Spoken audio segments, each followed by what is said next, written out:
नमस्कार, मैं हूँ शुभी त्यागी और आज हम बात करेंगे पूनम जलान जी से। ये एक साइकोथेरेपिस्ट, एनएलपी मास्टर प्रैक्टिशनर और एक बिहेवियर एनालिस्ट हैं। आइए पहले इनके बारे में जानते हैं। नमस्कार। आप अपने बारे में कुछ हमें बताइए पूनम जलान जी। मैं एक ह्यूमन बिहेवियर एनालिस्ट हूँ और एक साइकोथेरेपिस्ट हूँ। तो मैं इंसान के बिहेवियरल पैटर्न्स को समझ के एनालाइज करके और उसके बाद उनके किसी भी किस्म की बीमारियों का इलाज करने में हेल्प करती हूँ। तो वो कुछ भी हो सकती हैं, वो साइकोसोमैटिक्स जो आपकी थॉट्स से जन्मे हुए आपके शरीर पे नज़र आने वाली बीमारियाँ हों, या साइकोलॉजिकल जैसे डिप्रेशन, एंग्जाइटी, रिलेशनशिप इश्यूज़। तो ये सारा कुछ ह्यूमन बिहेवियर से रिलेटेड है, इसलिए anything to do with human behaviour, that's what I do. तो क्या आपका मानना है कि हमारे विचार हमें फिजिकल इलनेस भी दे सकते हैं? जी बिल्कुल। इनफैक्ट मेरा तो यही मानना है कि एक्ने से लेके कैंसर तक सब आपके दिमाग की उपज है। दिमाग से शुरू होके वहीं पे ख़त्म किया जा सकता है। तो जो दिमाग बना सकता है उसको ठीक भी कर सकता है। हमें ये बीमारियां हमारे थॉट्स के थ्रू कैसे हो सकती है? हम फॉर एग्जांपल आप क्या बताना चाहेंगी हमें इस बारे में आगे कि ये थॉट से कैसे जन्म ले सकती है? मतलब अगर मेरे हाथ में कोई रैश है तो वो मेरे विचारों से कैसे रिलेट कर सकता है? देखिए, रैश कहाँ है, किस लिए है, आप की लाइफ के एक्सपीरियंसेस क्या हैं, ये सारी इन्फॉर्मेशन को गैदर करने के बाद उसको हम पता लगाते हैं कि प्रॉब्लम शुरू कहाँ से हुआ था। अब मैं प्रॉब्लम शुरुआत की बात बताती हूँ आपको।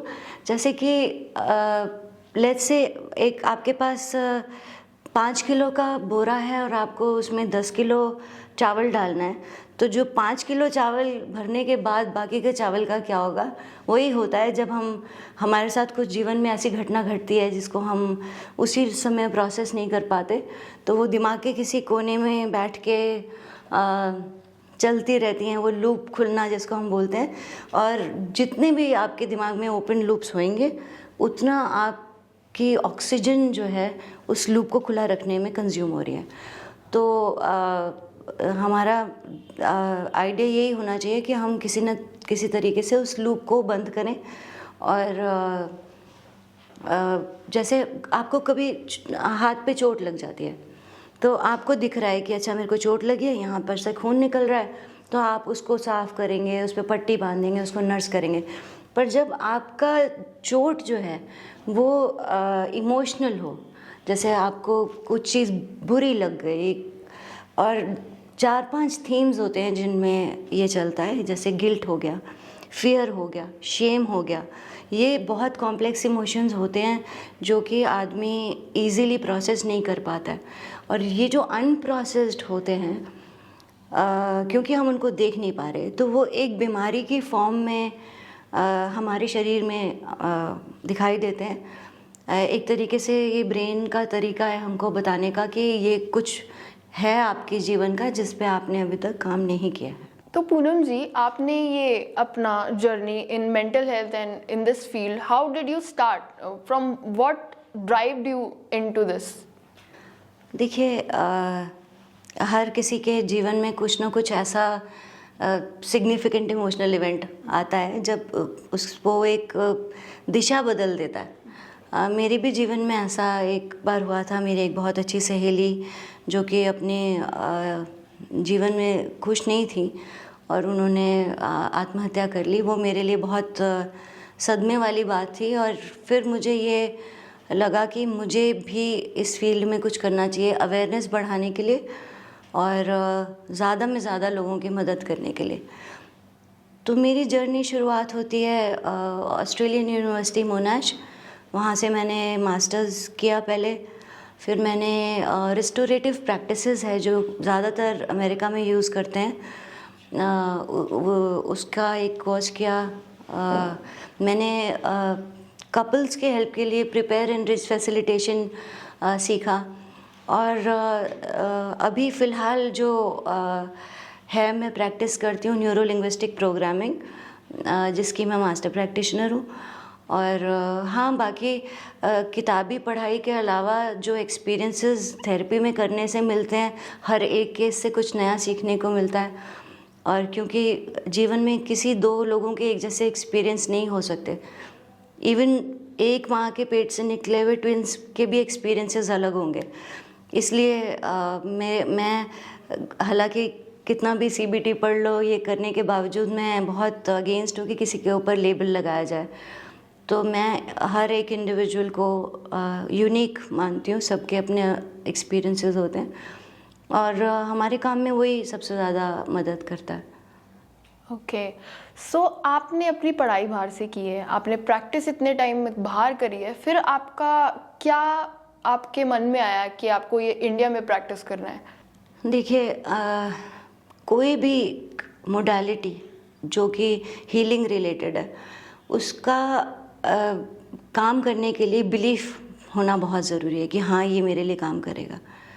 मैंने ये पाया कि इतनी सारी कंट्रीज़ में रहने के बाद कि वहाँ पर मेंटल हेल्थ को बहुत सीरियसली लिया जा रहा है। वहाँ पर कुछ हद तक सरकार आपके सेशंस के लिए पे करती है और इंडिया में बहुत ज़्यादा क्योंकि हमारी पॉपुलेशन इतनी ज़्यादा है, इतना अवेयरनेस भी नहीं था और लोग कुछ गलत तरीक़ों से ठीक होने की कोशिश कर रहे थे, जो कि हम सबको पता ही है। तो मैं चाहती हूँ कि इंडिया में भी क्वालिटी हीलिंग मोडालिटीज़ हों। जितने भी लोग हैं सिर्फ नाम भर के लिए हीलर्स ना बने, अच्छे क्वालिफ़िकेशंस ले। तो मेरा इंडिया आने का यही पर्पस था कि मैं अपने देश को भी एक अच्छी मेंटली हेल्दी सोसाइटी में कन्वर्ट कर सकूं अपने दायरे में। ऑब्वियसली बहुत ज़्यादा नहीं कर पाऊंगी, बट हाँ, अपने लेवल पे पूरी कोशिश करती हूँ। आप जो इतने टेक्निक्स प्रैक्टिस करते हैं, उनमें से एक टेक्निक है और एक अलग ही कोर्स है NLP, तो आप कुछ बताना चाहेंगे उसके बारे में? देखिए, NLP एक ऐसी मोडालिटी है जो क्रिएट तो हुई थी 1970s में। उसके बाद साइंस ने बहुत प्रगति कर ली, बहुत सारे MRIs हो गए, बहुत सारे टेस्टिंग रिसर्चेस हो गए। तो उस सब को अकाउंट में लेते हुए हमने NLP को भी मॉडिफाई करके एक टूल डेवलप किया है, ह्यूमन बिहेवियर एनालिसिस और प्रॉब्लम रेजोल्यूशन का। तो होता ये है कि हम लोग एक चीज़ सीख लेते हैं और फिर हम इवॉल्व नहीं होते। तो ये अभी हमेशा वर्क इन प्रोग्रेस ही रहने वाला है। जब तक रहेंगे हम सीखेंगे, नई चीज़ें आएंगी, नई टेक्नोलॉजीज़ आएंगी। अभी बहुत लोग AI में उसको करने की कोशिश कर रहे हैं, जो मुझे नहीं लगता हो सकता है, बिकॉज़ ह्यूमन बिहेवियर को समझना काफ़ी मुश्किल काम है। ओके, AI से आप रेफ़र कर रही हैं किसी बारे में, तो AI से क्या करने की कोशिश कर रहे हैं ये लोग? AI से लोग मेंटल हेल्थ को एड्रेस करने की कोशिश कर रहे हैं, बीमारियों को। लेकिन जैसा कि मैंने शुरू में ही बोला था कि दो लोग एक जैसे हो ही नहीं सकते, चाहे कितना भी आप बोलें कि हाँ, ये तो एक जैसा ही दिखता है। लेकिन जो चीज़ सब्जेक्टिव होती है उसको आप टेम्पलेट्स में नहीं डाल सकते, जो कि ज़्यादातर पाया जाता है। ये बाइपोलर है, ये डिप्रेस्ड है, ये एंग्शियस है, बट हम लोग डब्बों में बंद कर देना चाहते हैं चीज़ों को। वो ठीक नहीं है मेरे हिसाब से। तो मैं तो चाहती हूँ कि ज़्यादा से ज़्यादा लोग इस बारे में बात करें, सबसे पहले बात करें, वो ज़्यादा ज़रूरी है।